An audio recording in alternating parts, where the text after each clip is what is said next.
this guy. He's been taking the valley by storm, and he's here for you tonight. His name is Derek McFarland.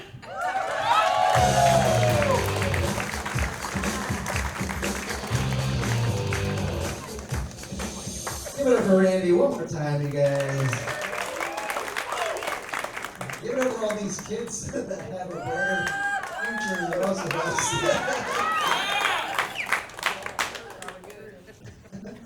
That kid was, you don't need to be nerdified. You're already pretty cool. I mean, he's got a nicer suit than I do.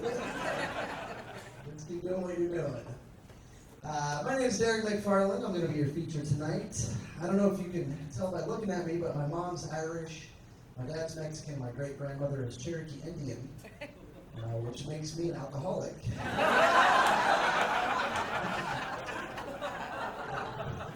My mom loves that joke. I was at work the other day and I'm drinking a Monster energy drink. And one of my coworkers goes, you know, if you keep drinking those, you're going to turn into a monster. And I was like, that's pretty funny. That's exactly what we said to my stepdad when he would drink bourbon.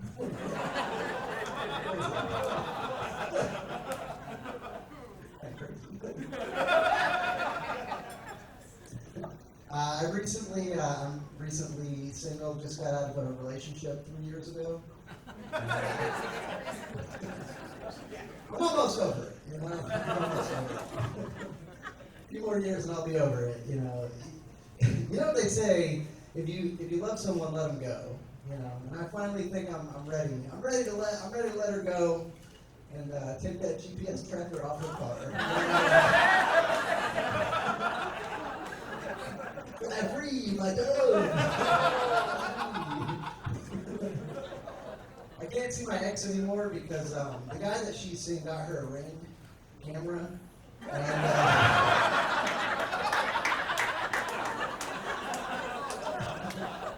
you can identify me now, so no more late night shits for me.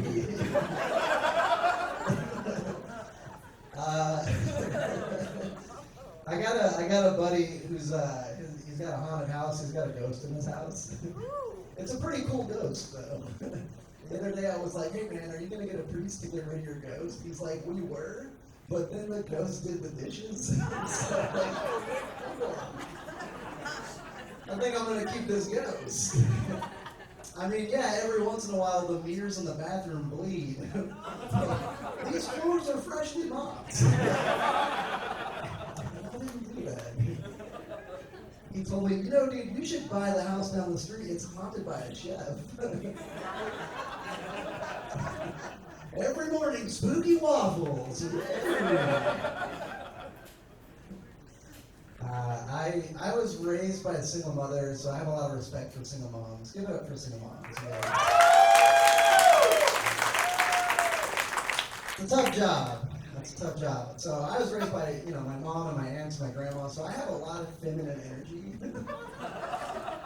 I grew up a little bit different than most guys. Like, my mom would take me out to play catch. It was a way different game of catch. My mom would take me to Old Town Scottsdale, and we would try to catch sugar daddies. Whole different game of catch. My mom taught me how to fight, so I kind of fight like a girl. I'm not gonna lie. If I'm out at a bar and a dude gets in my face, I just burn all of his favorite shirts. Give him the silent treatment. I key up his Mustang and stretch his car up. You don't want to fight me. I will take your 401k and your kids. You don't want to fight me. For real, I can't fight. Like, I cannot fight. I mean, look at me. If I try, like, I got a lot of friends who want to be in the UFC, but all they do is drink beer and watch UFC. So, like, a lot of times when we're out, like, they'll get into a fight, and people expect me to break it up. I can't break up a fight. If I try to break up a fight, somebody's going to fold me in half like a pizza box. I was out one night with my buddy, and he starts getting rowdy, and the bartender looks at me, and he goes, hey, you need to control your friend. And I was like, hey, you need to call the police. cannot control this guy. I swear he goes, he's like, come on, man, can you just go over there and calm your buddy down? We don't want to get police involved. I'm like, all right, whatever. So I go over, and I'm trying to like calm everyone down and break up the fight. The next thing you know, I get hit. Boom, I go down. Immediately, everybody in the bar reacts like an adult just punched a child in the face. I've got complete strangers protecting me from the fight. This biker dude's like, you think you're bad at kids? Why don't you hit a fully grown man like that and see what happens? And I was just like, yeah! Why don't you hit a fully grown man and see what happens? It was crazy. They ended up calling the paramedics and they took me away in an ambulance to make sure I didn't have a concussion or anything. And immediately I knew something was wrong when we pulled up to the Phoenix Children's Hospital. The best experiences I've ever had at a hospital. Nobody asked me for insurance.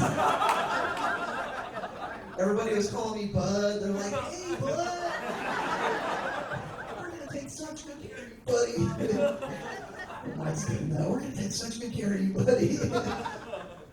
The best part is I'm like laying up in the hospital bed in this room, and the nurse comes in and she knocks on the door and she's like, hey, buddy, how you feeling? I'm like, pretty good. She goes, kid, you got a special visitor. Came down to visit you. I'm like, oh man, it must be my friend from the bar. What a good friend, right? I got to meet Big Bird. It was awesome. Big Bird is my hero. Yeah.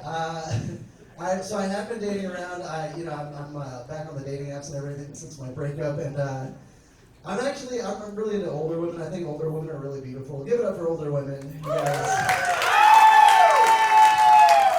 I love older women, like 80, 90, you know. That's my demographic right there. It's like I always say, if they don't have dentures, it's not a real adventure. You know, that's what we're gonna say. Let's say that.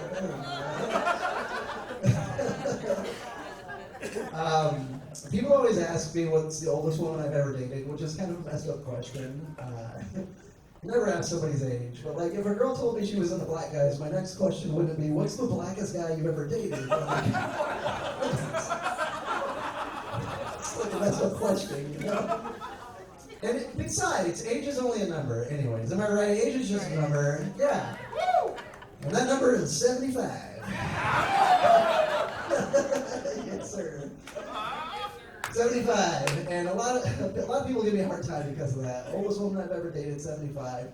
One time I was telling this joke, and the dude in the front row goes, "Oh my God!" And then his 2 pages flew out his head. 75. That's right. It was a beautiful experience. I had my first sugar mama. You know, she didn't buy me anything. She just had diabetes. Everybody's got a type, I guess you could say. I have a type too.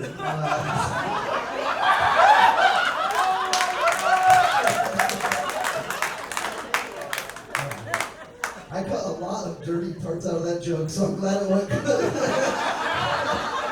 That is like 25% of a joke.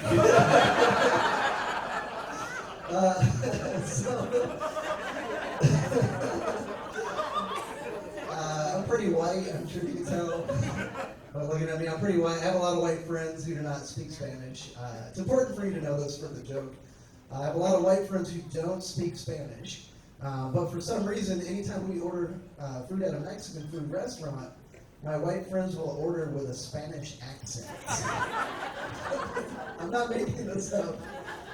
I'm at this restaurant with my buddy, and this is his order verbatim. He goes, yeah, let me get a carne asada burrito. And I was like, what was that? He goes, oh, it's a sign of respect, bro. They make the food better if you order it like that. It's like, really? I didn't know that. I just thought it was racist.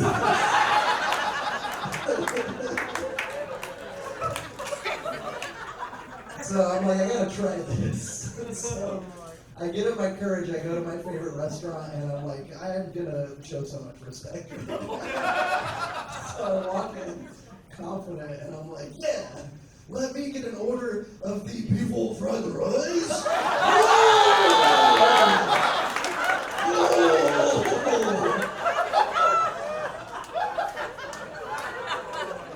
I'm throwing down mad respect here, you know?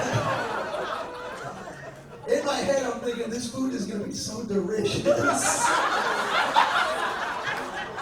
And the amount of respect I'm showing right now. But apparently, the people who work at Panda Express have no concept of what respect is. Because the guy behind the counter goes, "Hey, fool, what the heck?" Thank you guys so much for letting me get up here.